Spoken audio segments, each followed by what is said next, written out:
Alors il y a une fausse croyance qui est de dire oui mais passer par un courtier ça va me coûter de l'argent. Le statut d'indépendant c'est un métier, il faut se battre tous les jours pour son salaire, mais c'est tellement gratifiant que pour rien au monde je changerai aujourd'hui. Ça va révolutionner le marché, j'imagine, immobilier dans les prochaines années. Dans ton métier, quel impact tu penses que ça pourrait avoir? Il a fait peut-être 35 ans qu'elle est dans la banque, elle me dit je pense que mon métier il va disparaître. Bonjour à tous et bienvenue chez Focus. Aujourd'hui, on va se focus sur un entrepreneur, Simon Joët, qui est courtier en crédit. Bienvenue en tout cas, Merci. et merci d'avoir répondu présent. Sympa, merci de ton invitation. Alors aujourd'hui, on va se focus sur ta vie un petit peu privée et ta vie professionnelle. Tu vas nous expliquer qu'est-ce que c'est que ton métier et ce qui t'a apporté, et l'évolution que tu peux avoir à l'intérieur. Est-ce que tu peux te présenter rapidement et nous parler un petit peu de ton parcours scolaire? Ouais, tout à fait. Pour faire court, moi j'ai 36 ans, je suis papa d'une petite fille qui a 5 ans, qui m'a amené à faire ce métier aujourd'hui, si on part de la genèse, mon parcours universitaire, etc. Ouais. J'ai fait un bac scientifique, ensuite j'ai fait un bachelor en management, gestion et commerce, et j'ai terminé par un master 2 en contrôle de gestion à l'IAE de Lille. On peut imaginer plein de choses sur le métier de courtier. J'imagine que beaucoup de monde qui regarde cette vidéo ne savent même pas vraiment ce que tu fais comme métier. Est-ce que tu peux nous parler de ton métier? Parler de mon métier, je pourrais en parler longtemps parce que c'est un métier qui m'anime. Ça tombe bien, on a une heure. Ouais, non, clairement. Le métier de courtier, c'est de l'accompagnement. C'est accompagner des clients dans l'obtention de leur financement, dans un projet de vie, clairement, parce que les 3/4 du temps, pour les particuliers, c'est soit l'acquisition d'une résidence principale, d'une résidence secondaire, d'une résidence locative, donc il y a des enjeux importants sur l'aspect familial, et puis aussi on va accompagner les gens, par exemple sur des sujets un peu moins gais, la soulte, donc lors d'une séparation, d'un divorce, on va aussi les accompagner sur des investissements, le Pinel, le Malraux, le De Normandie, et on va aussi accompagner des chefs d'entreprise sur l'acquisition des murs de leur société, un achat de fonds de commerce, des parts sociales, etc. Donc on a un métier qui est très très large, qui va brasser énormément de sujets. Clairement, on va les conseiller. Deuxièmement, on va structurer le projet. Donc, je me considère un peu comme un architecte du financement. On va optimiser pour un objectif de minimiser les coûts pour les clients. Et dans un dernier temps, on va négocier les conditions, bien évidemment, avec les différents partenaires financiers. J'aimerais savoir dans quelle agence tu travailles. Moi, j'ai décidé de rejoindre l'enseigne CAFPI, qui est le seul réseau succursaliste en termes de courtage. 51 ans d'existence. C'est l'enseigne qui a créé le courtage il y a 51 ans. Pourquoi est-ce que j'ai décidé de rejoindre cette enseigne? Parce qu'aujourd'hui, c'est celle qui m'offre le maximum de partenariats, le maximum de possibilités pour mes clients d'obtenir des solutions. D'accord. T'étais chez quelqu'un d'autre avant ou... Non, j'étais pas dans le courtage avant de rejoindre l'enseigne. J'étais responsable administratif, juridique et financier dans une grosse structure immobilière. Donc, ce qui m'a permis de bien maîtriser les sujets liés à l'aspect juridique des transactions immobilières. Bien sûr. Ouais. Justement, tu nous expliquais ce que tu as fait avant. Est-ce que tu peux nous expliquer un petit peu ton parcours professionnel pour en arriver là? Alors moi je me détermine un peu comme un couteau suisse. J'ai pas un parcours professionnel lisse et sans zigzag, voilà, clairement. J'ai démarré chez Decathlon en tant que responsable de projet événementiel. Ensuite j'ai changé de secteur d'activité. Alors oui et non, je suis rentré dans un cabinet de chasseurs de tête pour faire du développement commercial. Puis après j'ai pris des missions de chasse de tête, etc. Jusqu'à un certain moment où je suis reparti à mes premières amours qui étaient la grande distribution. Donc j'ai travaillé chez Lidl, j'ai travaillé chez Weldom en tant que directeur de magasin, en tant que responsable de secteur. Je suis revenu dans un deuxième temps au cabinet de chasseurs de tête, avec qui j'avais collaboré par le passé. J'ai eu un incident de santé, voilà, c'est des choses qui arrivent. Et puis j'ai décidé en fait de faire un projet immobilier pour moi. Et puis arrive le moment où je me suis dit, peut-être que ça peut être intéressant de creuser le sujet et moi aussi de démarrer dans l'immobilier. Ouais. Et donc en fait en mettant le pied là-dedans, c'est là-dessus que j'ai découlé sur mon dernier poste de salarié. Et donc une fois que j'ai considéré que l'aventure était terminée, je me suis posé la question en me disant tiens maintenant qu'est-ce que je vais faire? Comment est-ce que je peux capitaliser sur les compétences que j'ai acquises durant toutes ces années et comment est-ce que je peux les mettre à profit de mes clients, sachant que par le passé je faisais de la formation aussi pour des agents commerciaux, que mon métier c'était de faire du conseil et que je voulais continuer à transmettre en fait ces compétences et ce savoir, et je me suis dit rien de mieux que de le faire directement pour des clients à qui effectivement je vais pouvoir apporter de la valeur ajoutée. Ça fait combien de temps que tu es chez CAFPI? Ça va faire 3 ans. 3 ans. 3 ans maintenant, ouais. On le verra par la suite, mais j'imagine qu'il y a des possibilités d'évolution, il y a des choses particulières. Alors, ouais, clairement, c'est un réseau qui offre pas mal d'opportunités parce qu'on fait plusieurs métiers chez CAFPI. Bien évidemment, on fait du crédit immobilier, on fait du crédit pro. Donc aujourd'hui, moi, je suis un des référents nationaux sur le crédit professionnel. On fait du crédit non affecté, c'est-à-dire de la trésorerie non affectée, du préconso. On fait du crédit international, donc avec des spécialistes qui sont capables de financer des non-résidents et des non-fiscalisés français. On fait de l'assurance de prêt et on fait du regroupement de crédit. On a des possibilités de se spécialiser. C'est ce que tu me disais, chaque personne était spécialisée un peu plus dans un domaine. Voilà, c'est ça. En fait, on a la capacité, effectivement, de se spécialiser sur des sujets, donc de devenir vraiment un expert métier. Et puis, on a cette capacité aussi à pouvoir créer ce que je vais appeler des teams, où on peut développer un véritable fonds de commerce au sein de la structure, qui va nous permettre en fait de se développer dans le temps et non pas de voir l'activité uniquement centrée sur sa personne dans le temps, quoi. Voilà. Ouais, d'accord. Ce serait intéressant de savoir combien de clients, je ne sais pas si tu as l'information, combien de clients tu as pu accompagner pendant ces 3 années. Ouais, non, je sais pas, je dirais une centaine de projets. Une centaine de projets différents. Et c'était quoi le projet le plus classique que tu retrouves parmi ces clients? Le plus classique, c'est l'acquisition de la résidence principale. C'est vraiment aujourd'hui l'objectif principal de la majorité des Français. Ouais, c'est ça le projet le plus récurrent. D'accord. Ouais. C'est quoi la partie de ton travail que tu trouves la plus satisfaisante? La plus satisfaisante, c'est la satisfaction de mes clients. C'est la reconnaissance de me dire, quand à chaque fois on me dit merci, c'est grâce à vous, sans vous on n'aurait pas réussi. Parce que chaque sujet, chaque projet a une spécificité. Il n'y a aucun projet qui est identique en se disant, parce que la situation de tous les couples, de toutes les personnes est différente. Et donc, en fait, il faut à chaque fois faire une réponse sur mesure. C'est pas. C'est du sur mesure. C'est du sur mesure. C'est comme quand on va voir, comment on appelle ça, un tailleur. Pardon, c'est pareil. En fait, moi, j'ai besoin d'échanger avec les clients. J'ai besoin parfois de les rencontrer pour mieux saisir effectivement quels sont les objectifs. Et puis c'est en creusant en fait dans la relation. Parfois les gens ne disent pas tout de suite. Sauf que clairement, le métier de courtier ne peut fonctionner que si le client décide de faire équipe avec son courtier. Ah oui, il faut que tu aies toutes les informations. C'est ça. C'est clair. Avec certains de mes clients me disent mais en fait vous êtes mon avocat financier. Je dis oui clairement. C'est donnez-moi toutes les cartes et à ce moment-là on pourra bien travailler ensemble. Parce que pour que les gens puissent comprendre, si je viens te voir demain pour faire un crédit immobilier, ça va se passer comment? Ça va se passer comment? Ça va bien se passer déjà. C'est ce qu'il faut savoir. Déjà, peut-être avant de commencer par ça, quel est l'intérêt, j'aurais de passer par toi, plutôt que de pas moi directement aller voir ma banque? Je suis dans une banque depuis 5 ans en disant je peux les contacter, leur demander un taux pour faire mon crédit, puis je m'arrête là, terminé, merci, au revoir. Quel intérêt de passer par toi? Alors il y a plein de raisons.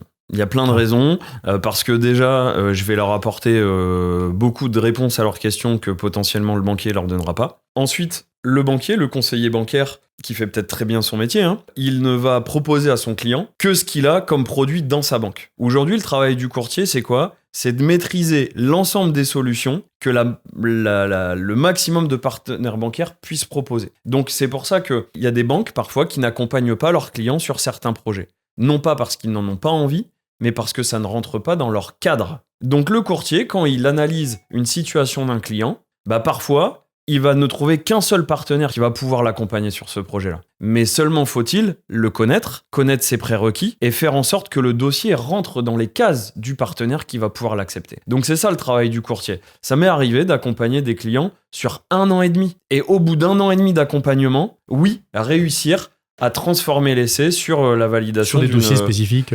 Pas forcément, des fois sur une acquisition de résidence principale, mais parce que mauvaise structuration des comptes, situation personnelle un petit peu bancale, plein de facteurs qui sont des signaux d'alerte dans l'analyse bancaire, et clairement cet accompagnement a permis de transformer par la positive. Donc, d'où l'important d'être transparent avec toi. C'est ça, clairement, moi je n'aimais aucun jugement. Des accidents de vie, ça arrive. Qui je ferais pour pouvoir juger? Oui, parce qu'en plus, toi, t'as le nez dans les comptes directement. Quoi. Tu vois tout. Moi, il faut me transmettre les conventions de divorce, il faut me transmettre les relevés de compte, il faut me transmettre les éléments de succession s'il y en a, parce que comment bien conseiller un client sans avoir tous les éléments? Et pour toi, quelles seraient les compétences essentielles pour être un bon courtier? La première, clairement, c'est d'être pas trop mauvais en maths. Moi, je laisse tomber. Voilà.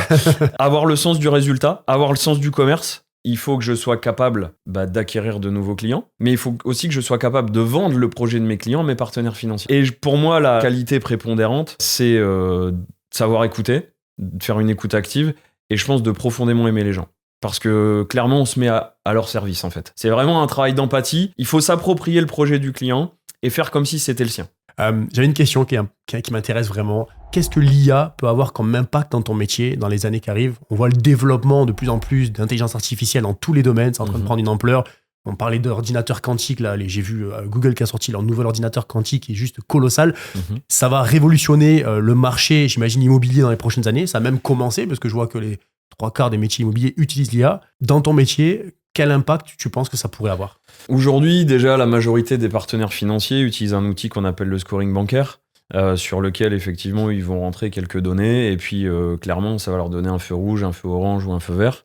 Et c'est ça qui définit le oui ou le non, ou c'est juste une piste? Alors, ça ne définit pas la totalité du oui ou du non.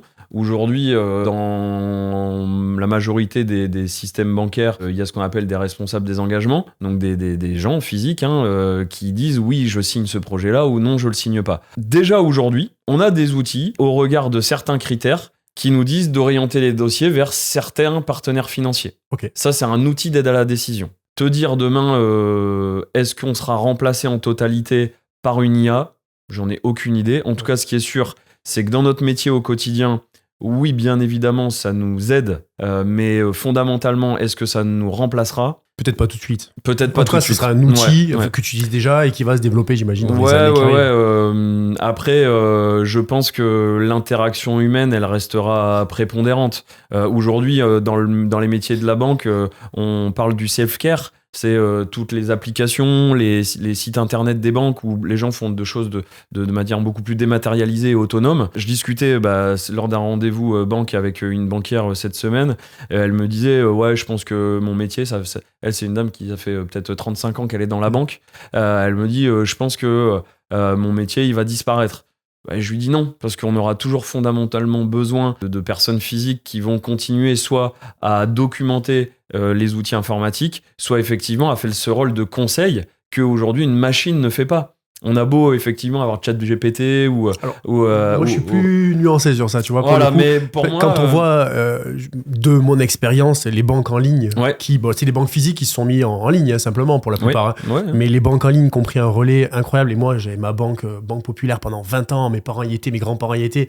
On avait la même personne et du coup on se connaissait très bien, ils connaissaient nos dossiers et effectivement ils pouvaient les défendre nous. Donc c'est pour ça que voilà, on avait ce petit contact humain qui se perd parce que maintenant les boîtes elles font tourner. Je veux dire là dans les 3/4 des agences, tous les 3 ans ils changent, ils tournent, on connaît plus personne. Je sais même pas quel conseiller bancaire j'ai en vrai, je ne le connais pas. Donc s'il me voit, bonjour à lui, mais je ne le connais pas. Et du coup effectivement les banques en ligne se développent de plus en plus. Tu as un interlocuteur ou carrément une machine.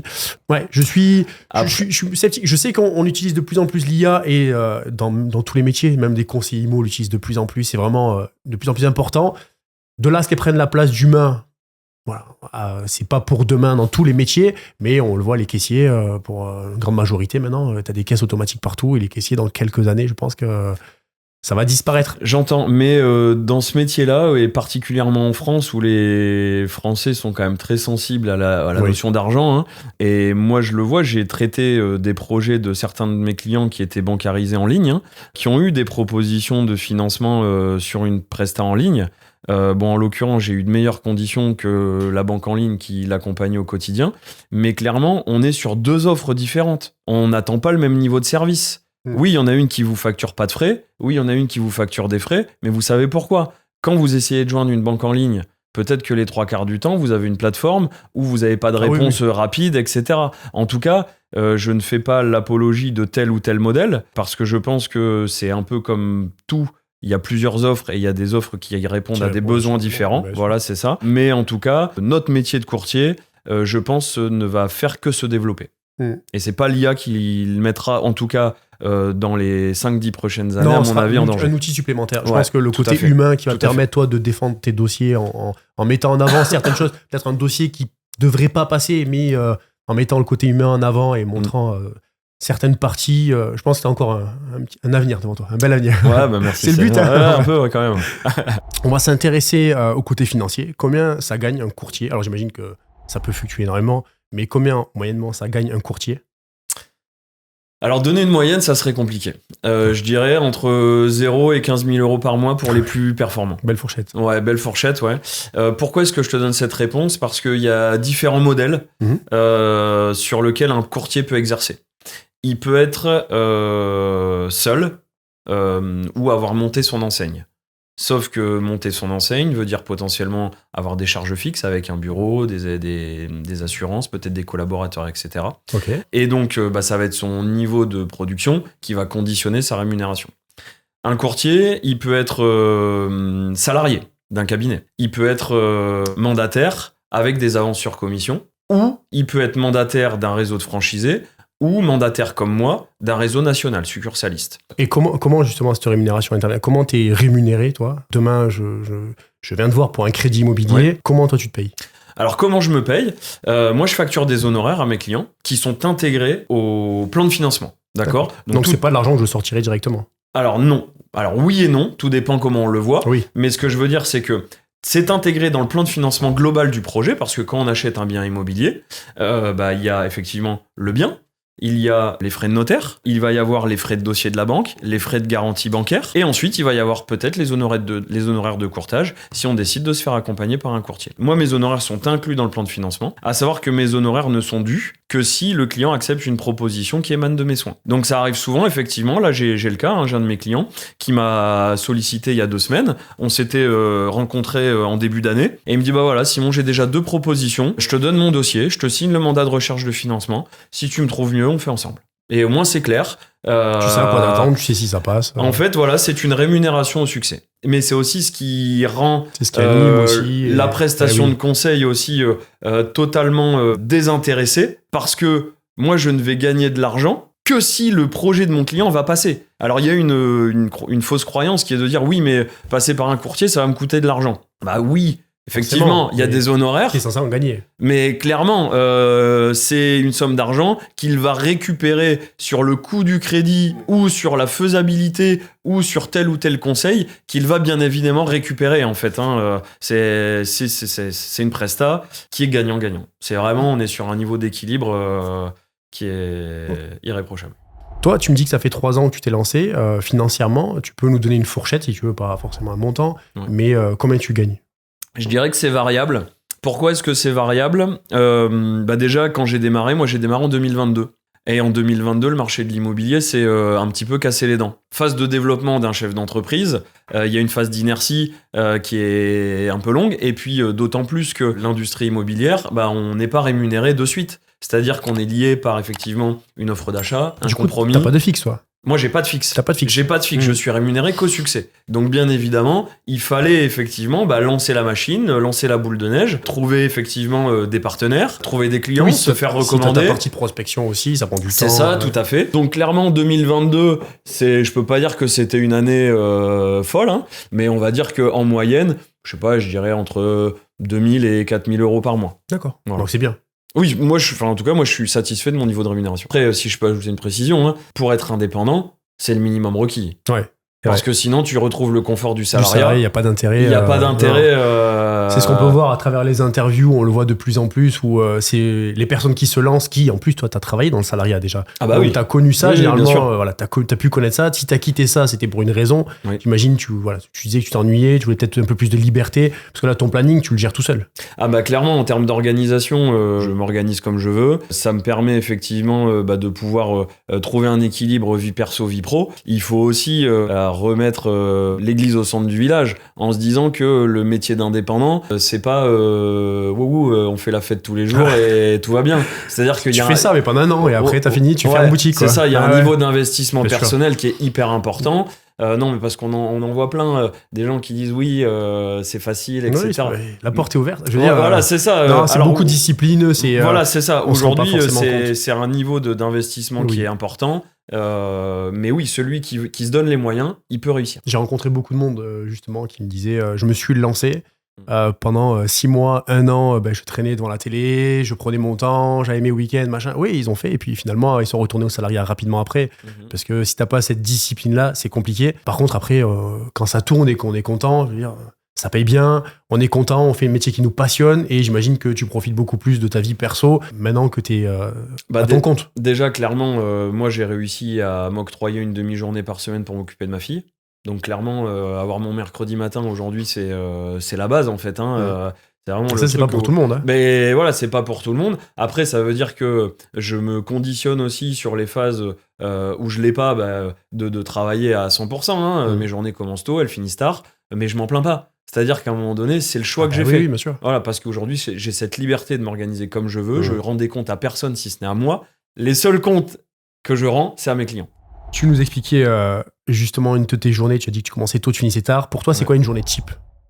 Clairement, moi je me réveille entre 5h30 et 7h, ça va dépendre des jours. Voilà. D'accord. Tu vois, on n'est pas sur les mêmes fuseaux alors.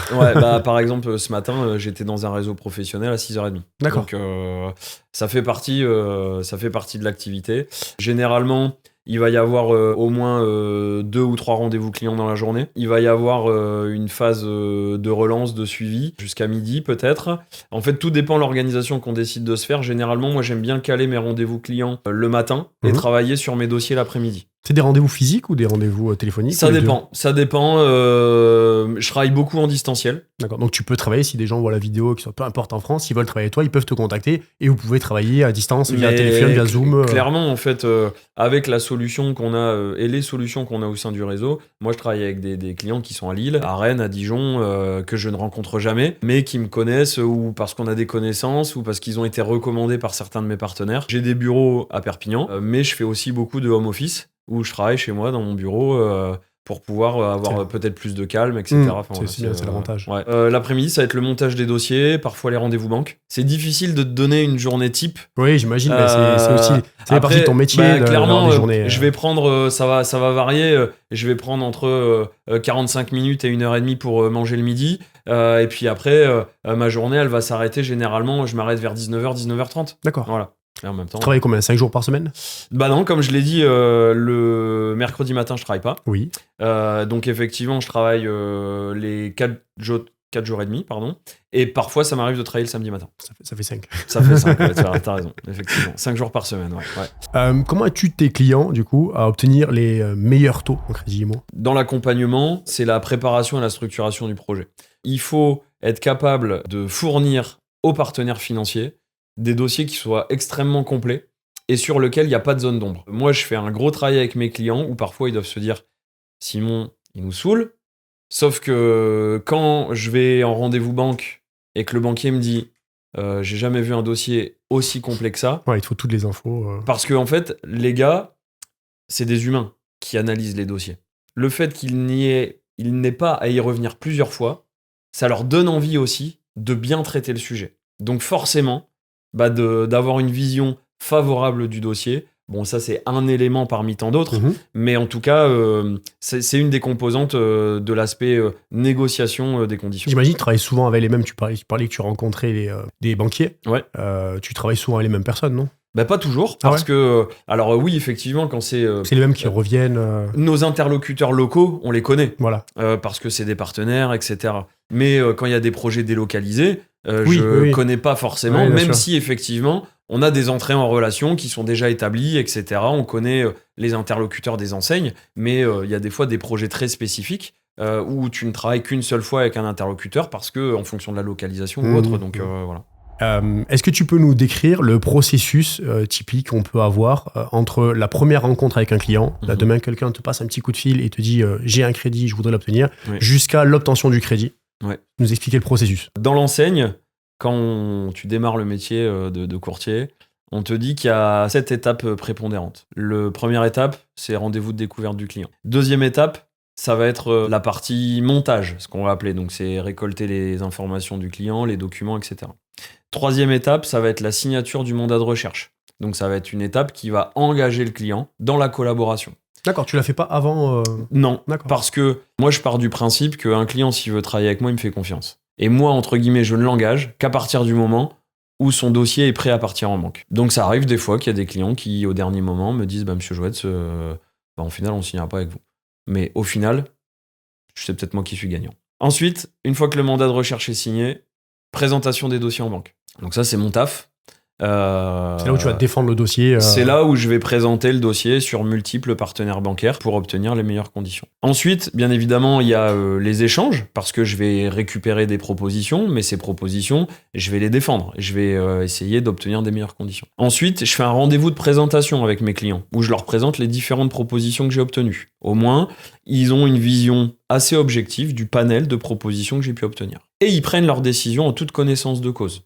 Parce que parfois, je vais obtenir une proposition d'un partenaire financier et ils me disent « Ah non, cette banque-là avec qui je veux pas travailler. J'ai eu une mauvaise expérience par le passé, je veux pas y aller. » Donc peut-être qu'ils vont accepter des propositions plus élevées, mais avec une banque qu'ils ne connaissent pas ou autre. Une fois qu'ils ont validé la proposition, l'étape qui suit, c'est le rendez-vous banque. C'est-à-dire que je les accompagne avec leur nouvel interlocuteur pour faire l'ouverture de compte, rattacher effectivement la demande de prêt officielle, etc., etc. Une fois que l'offre de prêt est éditée, on fait généralement un entretien téléphonique où effectivement on reprend le contenu de l'offre de prêt pour s'assurer effectivement qu'elle soit conforme au plan de financement et aux éléments qui ont été négociés. D'accord. Voilà. Après, ça peut arriver effectivement à différents intervalles, soit effectivement que j'aille à la signature du compromis chez le notaire, et à la signature de l'acte. Est-ce que tu peux nous partager une expérience mémorable, quelque chose d'un peu qui sort de l'ordinaire que tu as pu avoir avec un client ou des clients?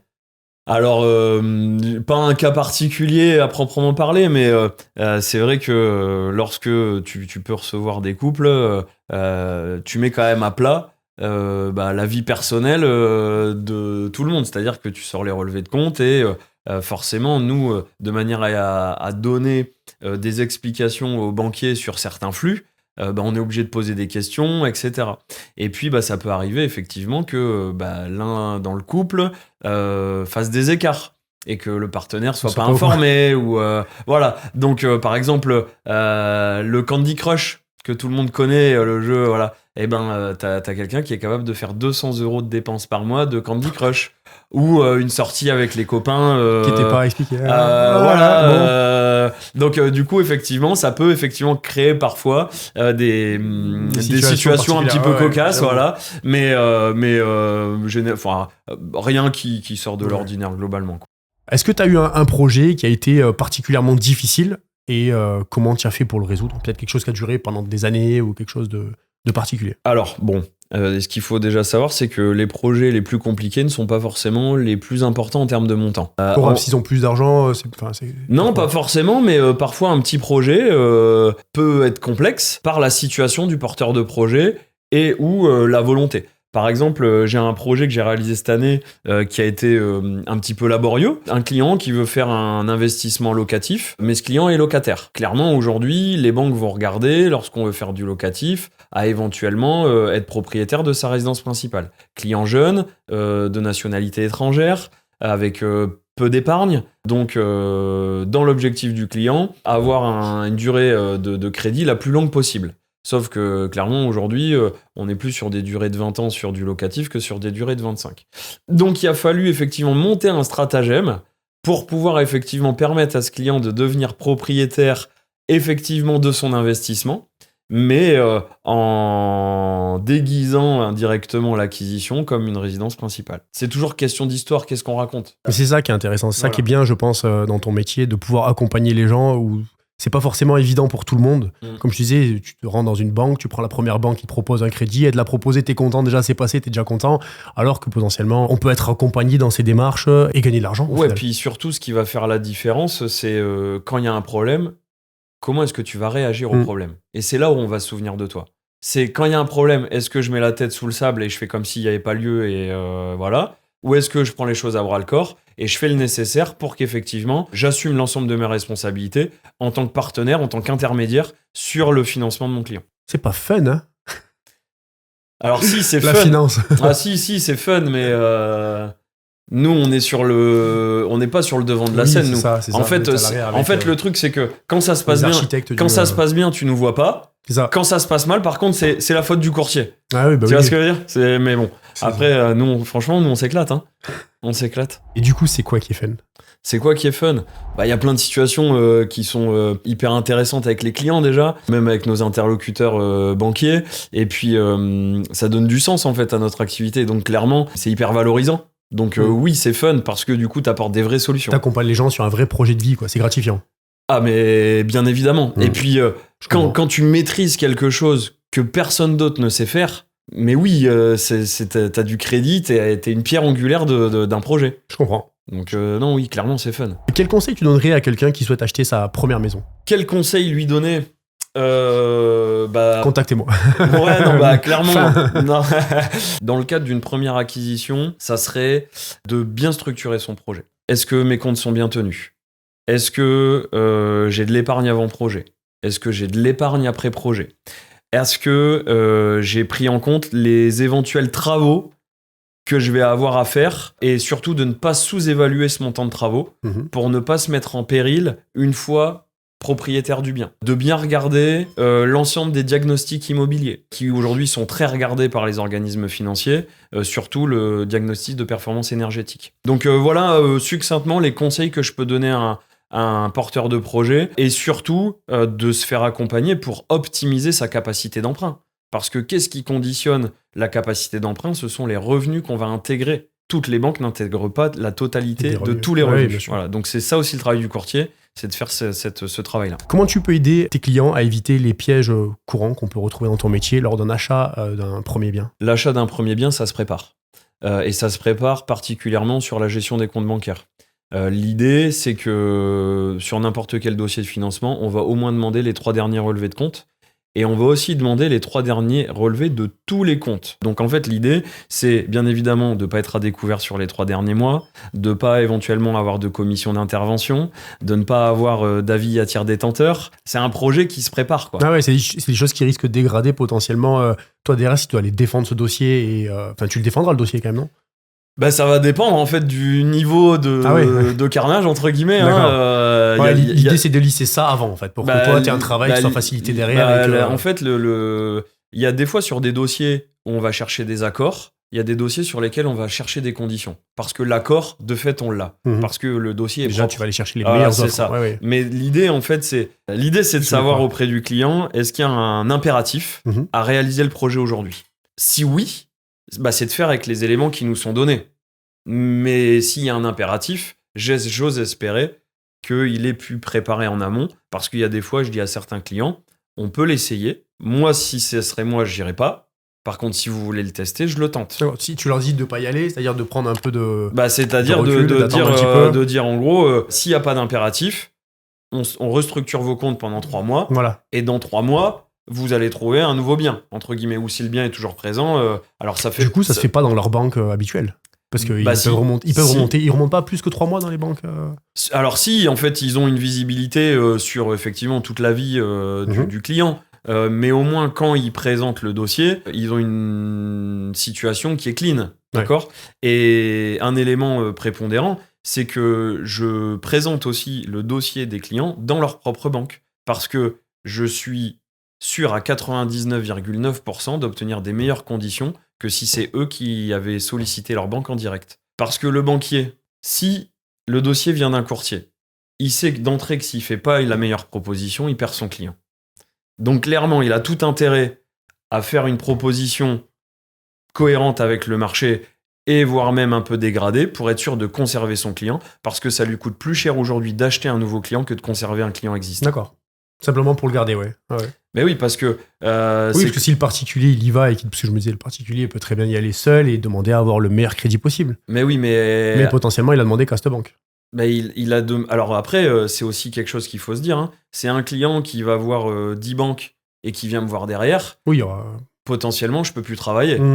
Alors après, ça arrive quand même que certaines banques acceptent de renégocier la proposition avec nous, parce qu'ils savent très bien que si c'est pas eux qui le font, c'est une autre banque. Quelles sont les erreurs financières les plus courantes que tu vois chez les acheteurs et comment tu peux les éviter? Les erreurs courantes pour certains profils, c'est de vouloir injecter la quasi-totalité de son épargne. Le levier du crédit, c'est un vecteur d'enrichissement. Et d'autant plus que aujourd'hui, une banque, bien évidemment, elle va regarder ce qu'on appelle le niveau d'apport, mais elle va aussi regarder l'épargne résiduelle. Il vaut mieux utiliser indirectement l'argent d'un partenaire financier que son propre argent, parce que c'est beaucoup plus compliqué de se reconstituer des liquidités. Ouais, du coup, sur un bien, tu conseilles de... Bon, on amène l'apport généralement les frais de notaire, 7-8% en fonction d'un bien ancien, d'apporter un apport, mais de ne pas mettre le montant total du bien et de se garder un pécule. Clairement. Pour, Clairement, parce que en plus, aujourd'hui, il y a des produits de placement qui permettent de mieux rémunérer que les taux d'intérêt. Puis, c'est aussi quelque chose qui est vraiment connexe au métier de l'immobilier, c'est que la durée de vie d'un crédit, c'est 8 ans. 8 ans parce que c'est le cycle de rotation des biens. Parce que ça correspond aussi à des cycles de vie dans les familles. J'ai un couple, ensuite j'ai un premier enfant, la maison elle est trop petite, j'ai un deuxième enfant, donc j'achète la maison qui va avec, les enfants grandissent, les enfants partent. Est-ce que je garde la grande maison? Non, je la vends. Donc en fait, on peut faire un crédit sur 25 ans, sauf que généralement, c'est rare que des clients aillent jusqu'au bout des 25 ans. C'est en ça où il vaut mieux utiliser le crédit plutôt que d'utiliser son épargne si on a la capacité financière pour faire un crédit important. Après, quelqu'un qui n'a la capacité financière que d'emprunter, admettons, 100 000 euros ou même 200 000 euros, ce qui est déjà pas mal, hein, et s'il a le complément en apport pour faire un projet plus conséquent, très bien. Mais après, il ne faut pas se mettre dans la phase inverse en se disant j'ai un projet, j'ai de l'épargne, j'injecte mon épargne et au moins, non. Enfin, en tout cas, il faut peut-être pas la réfléchir comme ça dans un processus d'optimisation financière. Ouais, surtout pour un premier investissement. Peut-être pour de l'investissement derrière, pourquoi pas. Des seniors qui veulent investir dans une résidence secondaire, ils ont de l'épargne. À ce moment-là, peut-être que ça a du sens d'injecter de leur épargne. C'est ça. Mais c'est pour ça qu'on parlait de cas par cas, que c'était très individuel. C'est de la solution sur mesure. Quel est le processus pour renégocier un crédit immobilier et est-ce que c'est une bonne idée de le faire? Alors, quel est le processus? Pour le connaître, il faut venir me voir. Okay, non, plus sérieusement, c'est pertinent de renégocier son crédit à partir du moment où il y a une différence au moins d'1% entre le taux du crédit auquel vous l'avez fait et les taux actuels, d'accord ? Okay. Sauf que pour pouvoir connaître effectivement le taux réel, bien évidemment, il faut me consulter aussi, parce que y a effectivement ce qu'on entend dans les médias, et il y a la réalité des faits et les conditions que les banques pratiquent. Ensuite, il faut prendre en compte, dans le cadre d'un rachat de crédit, ce qu'on appelle les indemnités de remboursement anticipé, et les nouveaux frais de souscription du nouveau crédit. Il faut avoir une vision assez globale des choses en se disant quand est-ce que j'ai acheté mon bien, quand est-ce que j'ai fait le crédit, quel montant j'ai emprunté, déjà combien de temps je l'ai amorti, et c'est se dire aujourd'hui, en prenant en compte le capital restant dû, en prenant en compte les indemnités de remboursement anticipé et les nouveaux frais, est-ce que je vais avoir un capital plus élevé que celui que j'ai aujourd'hui, et est-ce que le taux actuel va vraiment me faire gagner de l'argent? Donc c'est vraiment... parce que tu te rémunères à quel moment là-dedans? Sur le nouveau crédit? Moi, sur le nouveau crédit, ouais, bien évidemment. Ouais. Tu nous as parlé tout à l'heure que tu te gardais le mercredi matin pour être avec ta fille. Justement, dans ce nouveau métier que tu fais depuis 3 ans, comment tu fais pour allier ta vie personnelle et ta vie professionnelle? Comment je fais? C'est une bonne question. Déjà, tu te l'imposes le mercredi matin, tu te l'imposes. Ouais, tout à fait. Ouais. Après, est-ce que c'est pas, parce que c'est un métier quand même exigeant, j'imagine que tu reçois des appels le mercredi matin, tu te bloques les appels complètement ou Alors parfois, j'ai appris à ma fille effectivement qu'on n'avait jamais rien sans rien, et qu'il y a des moments où pour 10 minutes, un quart d'heure, je lui dis écoute ma chérie, là j'ai un coup de téléphone important. Après, sur ces phases effectivement où techniquement je suis off, ça m'arrive de dire une demi-heure, oui, il y a un impondérable et là je le gère parce que j'ai pas le choix. T'as trouvé un meilleur équilibre quand même dans ta vie Clairement, en fait, pour rien au monde, je reviendrai en arrière. C'est tellement épanouissant de pouvoir s'organiser et de rendre des comptes à personne, en tout cas pour ma part, qui est une phobie avec l'autorité. La vie perso, tu peux caler des rendez-vous perso dans la journée, tu peux effectivement décider quand est-ce que tu travailles ou non. Moi, ça m'arrive des moments en me disant je me suis fixé des objectifs importants. Il y a des jours où il y a des week-ends où il y a des ponts. Je travaille ces week-ends-là parce que je me fixe mes propres objectifs. Le statut d'indépendant, c'est un métier, c'est une position où il faut se battre tous les jours pour son salaire.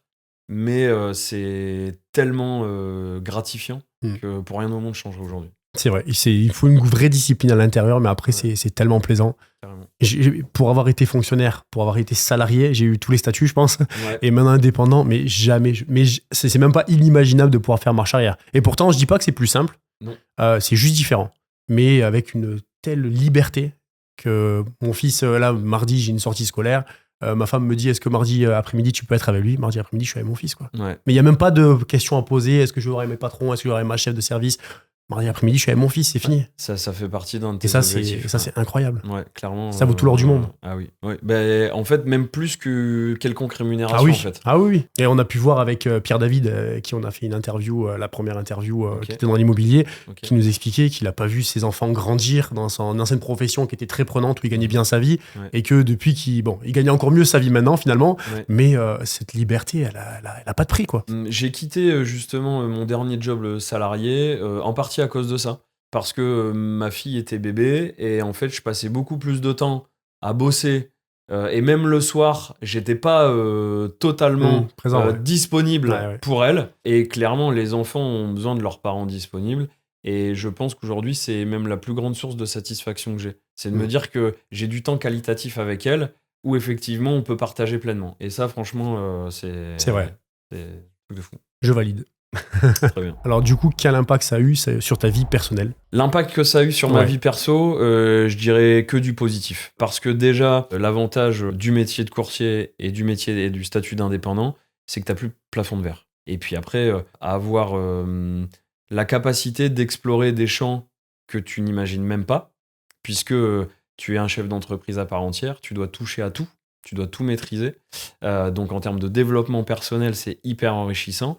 Et sur une vie plus privée, je l'ai exprimé, et je pense que c'est l'aspect le plus important pour toi, important pour moi, clairement. C'est cette capacité à avoir du temps et à l'organiser comme on le souhaite, et être disponible pour les gens qu'on aime quand on le peut, quoi. Donc ça, c'est cool. Quels sont tes objectifs professionnels à court terme et puis après à long terme?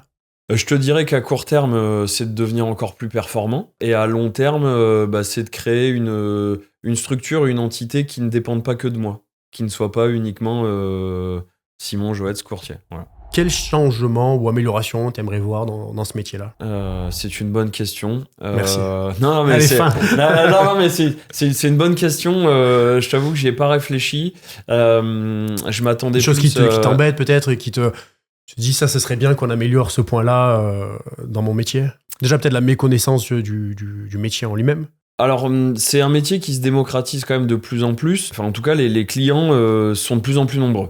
D'accord. Donc déjà, ça, c'est un aspect important. Ensuite, effectivement, lever peut-être des zones obscures sur le métier, et sur comment est-ce qu'on est courtier, comment est-ce qu'on devient courtier. Pour la petite anecdote, il y a quelqu'un qui nous a rejoint il n'y a pas très longtemps, qui était dans un réseau bancaire, et il a été surpris des relations qu'on entretenait avec nos partenaires. De l'idée de se dire, de sa vision à lui d'ancien banquier, il pensait qu'il devait se battre, etc. Sauf qu'en fait, le premier levier d'acquisition de clients pour les banques, c'est le crédit immobilier. Donc aujourd'hui, en fait, nous sommes des apporteurs d'affaires pour les banques. Oui, vous travaillez ensemble, vous main dans la main, c'est pas un combat. Non, clairement, c'est nous, on a des clients qui ont un besoin, on leur trouve une solution à un montage et on trouve le bon partenaire qui souhaite les accompagner aux bonnes conditions. C'est toute cette vision-là que plein de gens n'ont pas. C'est comme le métier d'un agent immobilier. Le métier d'un agent immobilier, il va trouver la bonne maison pour la situation spécifique des clients. Le courtier, il va trouver la bonne solution financière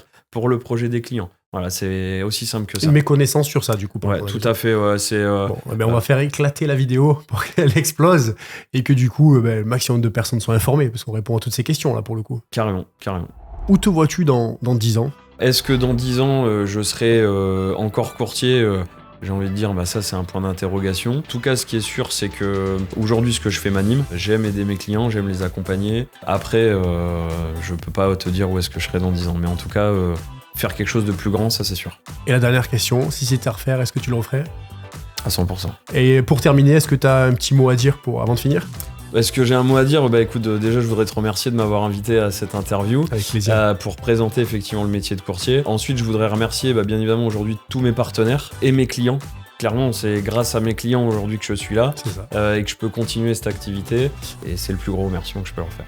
Donc merci. Écoute, je te remercie. En tout cas, on pourra retrouver dans la description tes contacts directement, ton site internet, tes réseaux, etc. Donc si des gens veulent le contacter, ils auront les informations juste en dessous. Je vous remercie à tous d'avoir suivi cette interview et on va se retrouver très prochainement pour un prochain focus sur un autre professionnel de l'immobilier. À bientôt.